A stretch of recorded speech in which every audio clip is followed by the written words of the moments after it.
La caverne était naturelle, grande.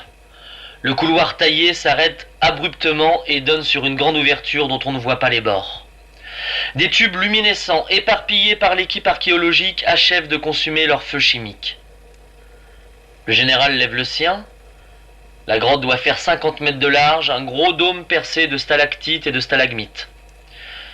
Les roches sont recouvertes de mousse brune et des racines violacées, plus petites, mais semblables à celles qui ont déclenché la décharge d'électricité statique à l'entrée. Pas de faune apparente. C'était silencieux et froid, ordinaire d'obscurité. Et pourtant il y avait là quelque chose qui allait marquer à jamais l'histoire de la science.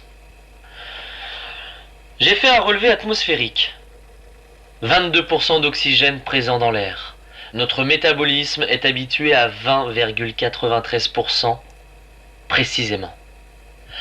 Un peu moins et le corps peut compenser. Pas longtemps, mais on peut tenir. Par contre, un peu plus, et c'est la fameuse hyperoxie vécue par l'équipe militaire qui accompagnait l'archéologue. Entre 20,93% et 22%. Cela ne fait pas beaucoup, mais ça suffit. À vrai dire, même seulement 21% pourrait poser problème à long terme. Et nous ne parlons pas de 7 unités de variation sur 10 000. Comme je l'ai dit, la vie s'accroche, mais il est fascinant de voir notre sensibilité à quelque chose d'aussi massif et d'aussi volatile que l'atmosphère. À 22%, je ne pourrais pas travailler de façon durable ici sans mettre ma santé en danger. On a demandé donc l'installation d'un laboratoire étanche à l'entrée de la caverne.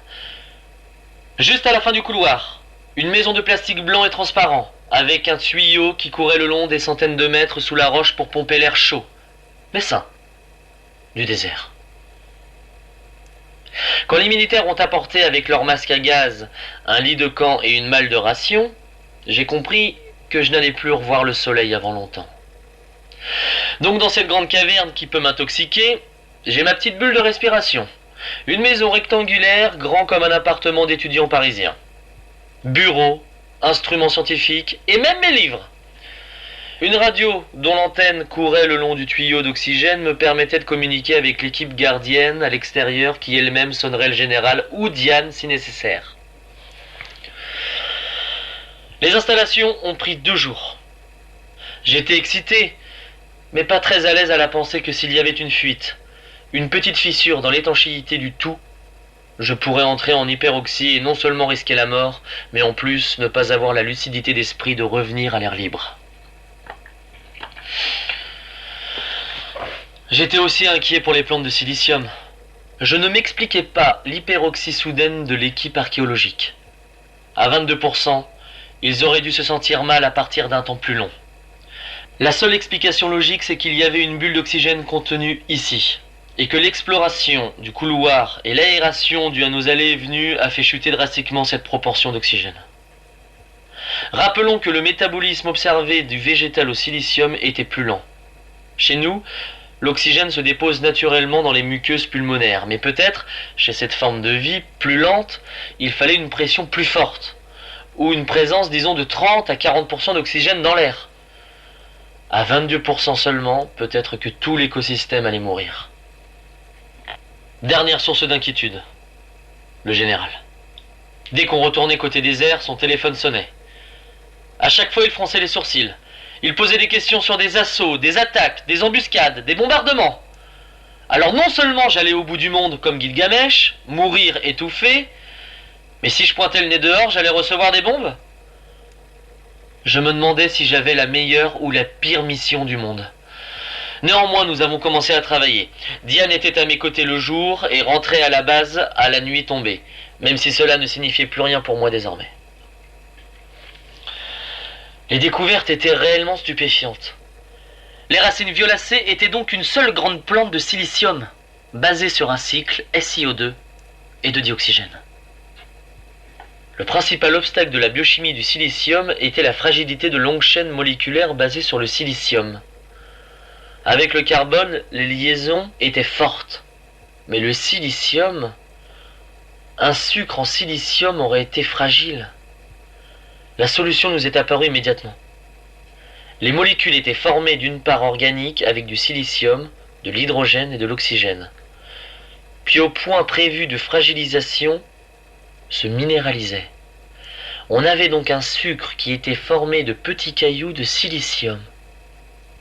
Et les cailloux de silicium formaient un cycle de minéralisation comme il existe un cycle de l'eau, se cristallisant pour soutenir les mécanismes énergétiques.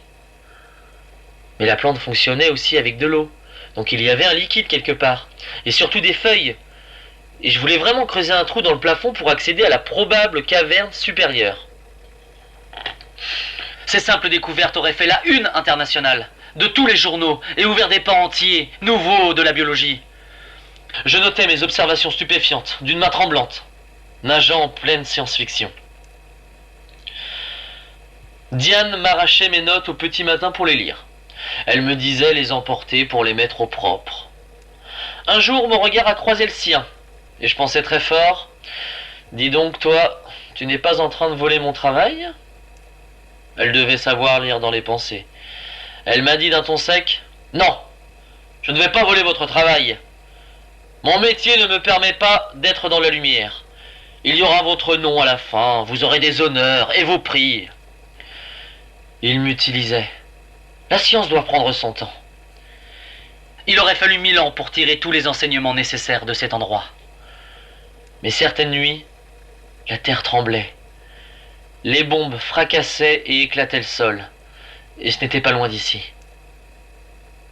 Diane me pressait, pas parce qu'elle cherchait des résultats rapides, mais parce que peut-être nous serions délogés bientôt. Elle m'arrachait mes notes pour les emporter parce que peut-être cet endroit finirait écroulé sous une tonne de rochers, avec moi en dessous. Et elle avait raison. Il est arrivé quelque chose de terrible.